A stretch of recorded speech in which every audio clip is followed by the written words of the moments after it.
Normally जो कड़छी होता है सभी लोग आए थे और शुभकामनाएं भी दी। कुछ छुटपुट उनकी समस्या भी हैं जो लेकर के चलते हैं। बैठने की व्यवस्था और तिब्बतीन मार्केट में जो शिफ्ट हुआ था आजीविका भवन में, वहाँ पर भी कुछ लोग रहते हैं जिनको शिफ्ट करना है, उसको लेकर भी चर्चा की। तो फिर मैंने तहबीलदारी जो हमारी एसोसिएशन है एमसी का जो एरिया है उन जो उसको देखते हैं उनसे हमने बात की और कुछ दिनों में उसकी बैठक बुलाएंगे।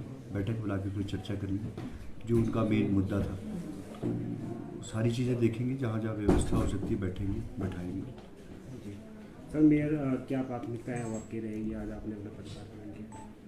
मेयर भी शिमला में आपको पता है कि मेरी समस्या ट्रैफिक की है और पार्किंग की है।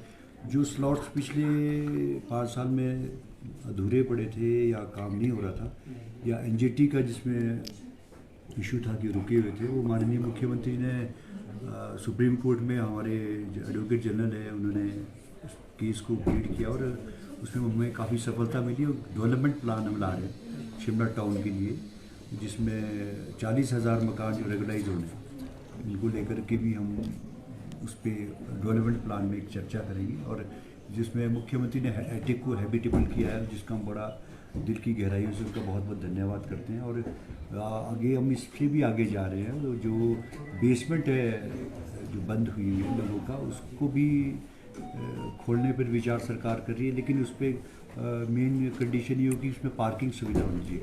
ये नहीं होना चाहिए कि उसमें खुलवा और उसमें दुकानें खोल जाए, तो वो एक बड़ी हैवी पेनल्टी होगी अगर उस पर आप उसको चैलेंज करोगे, उसके अगेंस्ट काम करोगे। तो उसमें सबसे बड़ा इशू पार्किंग को लेकर के, उस पर बेसमेंट में पार्किंग बननी चाहिए। ये सारे तमाम कार्य हैं जो उसको हम सारे करेंगे। जी सर, इसके अलावा स्मार्ट सिटी में जो पिछली सरकार प्रशासन के आप अधूरे काम थे स्मार्ट सिटी के, उनको गति आगे मिलेगी आपको कामों का? बिल्कुल, मैं स्मार्ट सिटी का जो हमारा जो प्रोजेक्ट है उसको लेकर के मैं जल्दी बैठक करूँगा। माननीय मेरे साथ तो डिप्टी मेयर महोदय उमा जी भी हैं, हम जल्द बैठक बुला रहे हैं और इसको भी करेंगे। और हमारा जल्दी एक हाउस भी होगा जो एक जिसमें हम कोशिश करेंगे कि हमारे मंत्री लोग भी इसमें, हमारे इसमें 3 विधायक आते हैं। एक विधायक हरी जनार्था जी हैं और विक्रमादित्य जी हैं, अनिरुद्ध सिंह जी हैं जो 2 मिनिस्टर भी हैं, और उसका लाभ हमको मिलना चाहिए। और उनको भी मैं कोशिश कर रहा हूँ कि उनसे संपर्क करके अब प्रथम जो हमारा हाउस होगा उसको उनको बुलाएं और थोड़ा सरकार से भी सहयोग लेंगे, हर तरह का कोशिश करेंगे।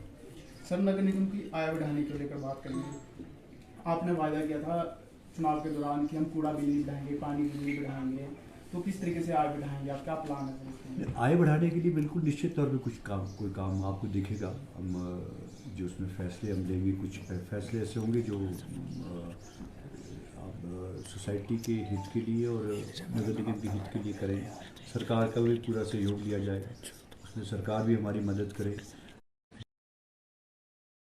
बिल का तो एवरी जो हाउस में कोई इन्होंने 10% इंक्रीज का एक इशू है, एवरी ईयर करते हैं। तो वो एक एडमिनिस्ट्रेटिव और हाउस की एक मान्यता है। ये नहीं होना चाहिए कि मैं बैठ गया तो मैं ज़्यादा अच्छा बोलूँगा, या जो फैसले पिछले हाउस में भी हुए हैं जो पब्लिक इंटरेस्ट में हो, मैं उनको नज़रअंदाज नहीं कर सकते, वो भी हम कंटिन्यू करेंगे। हर तरह का जो पब्लिक के इंटरेस्ट का है, पब्लिक हित में जो फैसले होंगे उसको हम इम्प्लीमेंट करेंगे और सभी का सहयोग होगा, सभी को साथ लेकर के चलेंगे।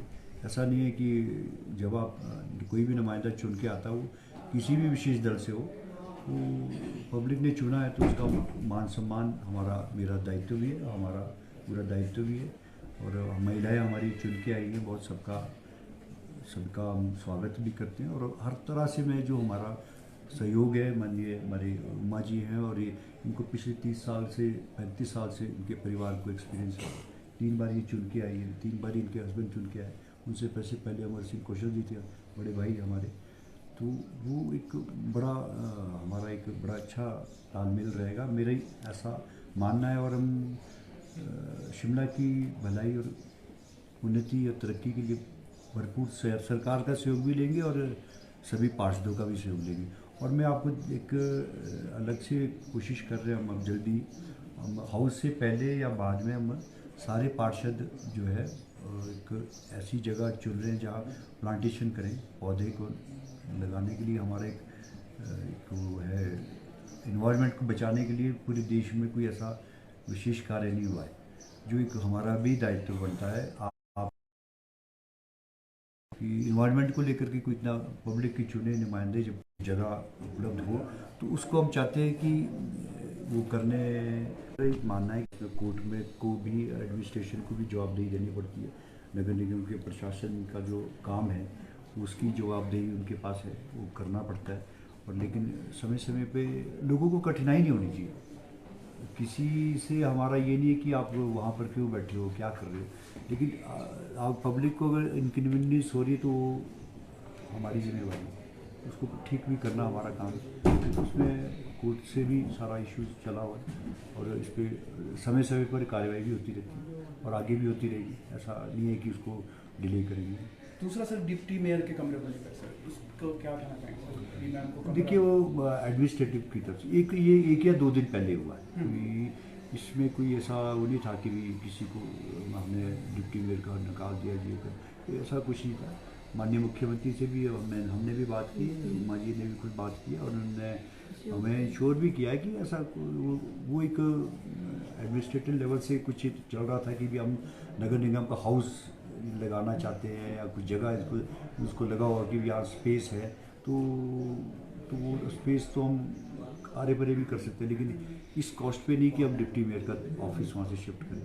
ये और वैसे भी नहीं शोभा देता कि डिप्टी मेयर कहीं और बैठे और मेयर कहीं और बैठे। तो एक साथ साथ हम काम करेंगे, साथ साथ ऐसा, और जल्द इस पर कार्रवाई। ठीक।